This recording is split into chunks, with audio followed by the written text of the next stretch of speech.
প্রিয় ছাত্রছাত্রী, আজ যে গল্পটি নিয়ে তোমাদের সামনে আলোচনা করতে এসেছি সেই গল্পটি হলো বহুরূপী।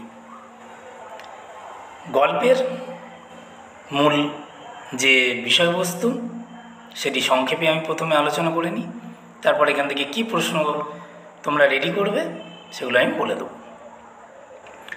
প্রথমেই দেখা যায় যে গল্পের মূল ক্যারেক্টার বা চরিত্র যে হরিদা, সে পেশায় একজন বহুরূপী। তিনি বিভিন্ন সাজে, কখনো সন্ন্যাসী, কখনো কাপালিক, কখনো বাইজি, কখনো পুলিশ, বিভিন্ন সাজে সজ্জিত হয়ে মানুষের মনোরঞ্জন করে থাকেন। তার এই সাজ দেখে তার চেনা মানুষ অনেক সময় তাকে চিনতে পারেন না। কেউ কেউ তাকে 2-1 পয়সা দেন, আবার অনেকে দেন না। তাই এই বহুরূপীর জীবনধারী হরিদা একদিন তার বন্ধুদের কাছ থেকে, তার বন্ধুদের মধ্যে কে কে ছিলেন, লেখক সুবোধ ঘোষ, অনাদি, ভবতোষ, এদের কাছ থেকে শুনতে পান যে জগদীশবাবু নামক এক ব্যক্তি, যিনি খুব ধার্মিক ব্যক্তি, তার বাড়িতে হিমালয় থেকে আগত এক সন্ন্যাসী এসে 7 দিন রয়েছেন। তা শুনে নিয়ে তিনি বেশ মজায় পেলেন এবং আরও শুনলেন যে সেই সন্ন্যাসী দুর্লভ জিনিস অর্থাৎ তার পায়ের ধুলো কাউকে দেন না। কিন্তু জগদীশবাবু যখন তাকে কাঠের বোল লাগানো এক জোড়া খড়ম তার পায়ের সামনে ধরেছে, তখন তিনি পাটি আগিয়ে দিয়েছেন এবং সেই সুযোগেই জগদীশবাবু তার পায়ের ধুলো নিয়ে নিয়েছেন এবং যাওয়ার সময় 100 টাকা প্রণামী হিসাবে দিয়েছিলেন। তা সেই গল্প শুনে হরিদাও ভাবেন, তা ভালোই তো, এই বহুরূপীর জীবনে রোজ রোজ সামান্য আয় করাচ্ছে এই ধরনের একজন ধার্মিক ধনবান ব্যক্তির কাছ থেকে যদি মোটা কিছু আদায় করে নেওয়া যায় তো বেশ ভালো। সেই মোতাবিক তিনি তার বন্ধুদের বলেন সেদিন সন্ধ্যায় জগদীশবাবুর বাড়িতে হাজির হতে, একটা জবর খেলা দেখাবেন। তা সেই মোতাবেক হরিদা বিরাগী সেজে জগদীশবাবুর বাড়িতে হাজির হন এবং সেখানে তিনি তার যে বহুরূপীর সাজ, তার শিল্প যেটা বলতে পারি, এতটাই নিখুঁত করেছিলেন, সেই তার সাজ দেখে তার কাছের বন্ধুরাও তাকে চিনতে পারেননি। তার কথাবার্তা, তার চালচলন, তার আচার আচরণ প্রত্যেকটা পারফেকশন ছিল। পরবর্তীতে যদিও তার বন্ধুরা সব ঘটনায় জানতে পারে। এছাড়াও এই গল্পে দেখা যায় হরিদা একবার পুলিশ সেজে দয়ালবাবুর লিচু বাগানে দাঁড়িয়েছিলেন এবং কয়েকটি ছেলেকে ধরেছিলেন স্কুলের।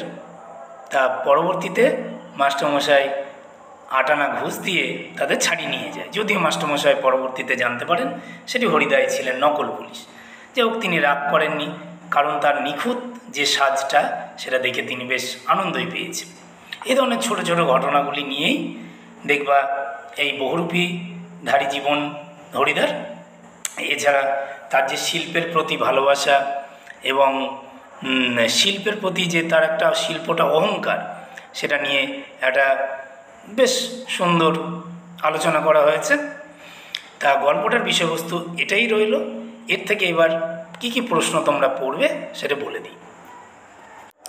মান 3-এর প্রথম প্রশ্ন যেটা করবে, গল্পটা শুনে খুব গম্ভীর হয়ে গেলেন হরিদা। গল্পটি কি, তার গম্ভীর হয়ে যাওয়ার কারণ কী ছিল? দ্বিতীয় প্রশ্ন, সে ভয়ানক দুর্লভ জিনিস, দুর্লভ জিনিসটি কি, সেটিকে দুর্লভ বলার কারণ কি? 3 নম্বর প্রশ্ন, এবার মারিত হাতি লুঠিত ভাণ্ডার, কে কখন কথাটি বলেছিলেন? পরবর্তী প্রশ্ন,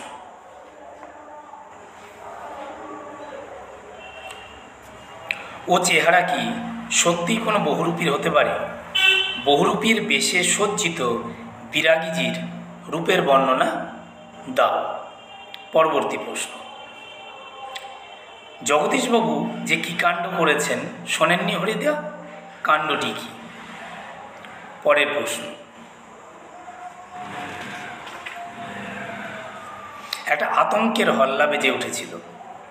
কোথায়, কখন আতঙ্কের হল্লা কেন বেজে উঠেছিল?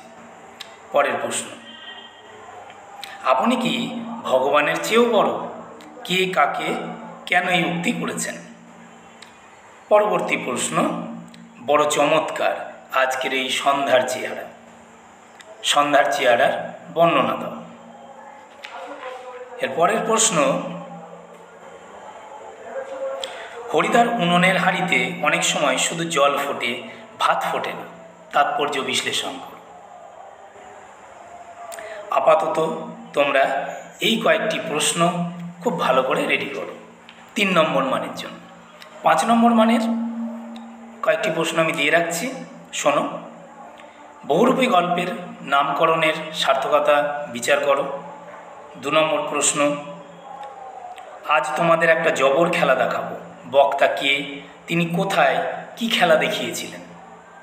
অথবা কোশ্চেনটা এভাবেও আসতে পারে, এবার মারিত হাতি লুঠিত ভাণ্ডার, বক্তাকে, তিনি কি তার এই কথা রাখতে পেরেছিলেন?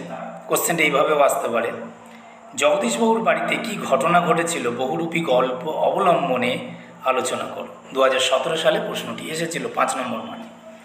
এছাড়া তোমরা যেগুলি করবে, বহুরূপীর গল্প থেকে হরিদা চরিত্রটি করো, এর সাথে জগদীশবাবু চরিত্রটি দেখে রাখো। আর আরেকটি প্রশ্ন দিয়ে রাখছি, খাঁটি মানুষ তো নয় এই বহুরূপীর জীবন, এর বেশি আর কি আশা করতে পারি? খাঁটি মানুষ না বলার কারণ ব্যাখ্যা করো। এর বেশি বলতে কি বোঝানো হয়েছে ঘটনা অবলম্বনে বুঝিয়ে দাও। এই যে কয়েকটি 5 নম্বর মানের প্রশ্ন বললাম, এই কয়েকটি প্রশ্ন তোমরা তৈরি করে ফেলো আগামী দিনের মাধ্যমিক বা তোমাদের সেকেন্ড সেমিস্টারের জন্য।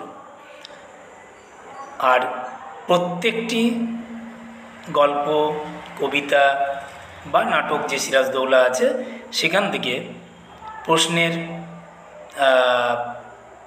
ধরন কি হতে পারে বা কী ধরনের প্রশ্ন হতে পারে তা দেখার জন্য চ্যানেলটিকে সাবস্ক্রাইব অবশ্যই করে রাখো।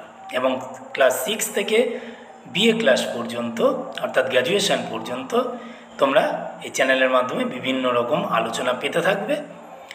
তা দেখার জন্য তোমরা অবশ্যই সাবস্ক্রাইব করো। আজ এই পর্যন্তই থাকলো।